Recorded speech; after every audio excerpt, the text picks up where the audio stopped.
This is beam complex part 1, starting with jump ropes. In place, they're going to just do 25. You can set your number whatever you want. We do 100. The key to watch, as you can see here with Jet, the knees should be locked, high releve, chest out, butt tucked under, and the lower stomach should be a tiny. I always say make your middle little so that the lower stomach comes in. Then you travel frontwards and backwards, and the goal is to do this whole thing without missing the rope one time.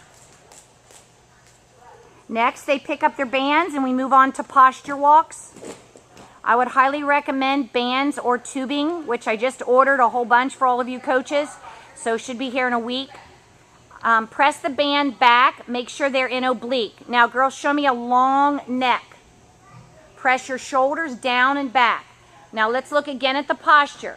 We want the ribs in and we want the hips pressed forward. That creates a straight line and as high a releve as possible. Walks, constantly correcting them. Press your arms back further. Make sure your chin is at or slightly above 90 degrees.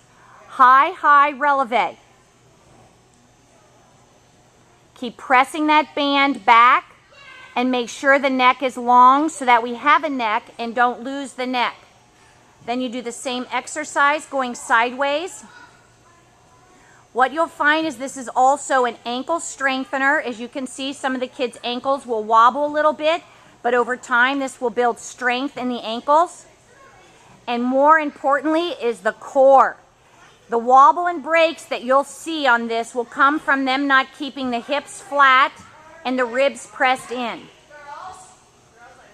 Then you go right to punches and you narrow the band. So they put the band on their legs and there should be tension now between the bands. As you can see with Jet right here, that's how far apart it should be. Then they swing the bands over their heads, create a straight line, pressing the arms behind the ears and making the neck long, and then punch. Tight knees, again, flat hips, keep pressing back for active flex. You're getting active flex in the shoulders as they go forward, as they go backward. Hip flexors are flat, high releve, and keep the knees as tight as possible. Then you turn sideways, you do the same exercise. This is a challenge. This is really good work for the core. Have them keep pressure on the arms going up so that they stay straight elbows and keep the narrowness in the arms by using the bands. No more than shoulder width apart. Keep the knees locked tight. Then bring the band to the front. Now we're going to go oblique, which is hands on the outside of the thighs. And then you swing the band over your head and you press back, and we start with front kicks overhead. High releve, and 1, 2, 3, 4, 5, and turn. In position, very nice.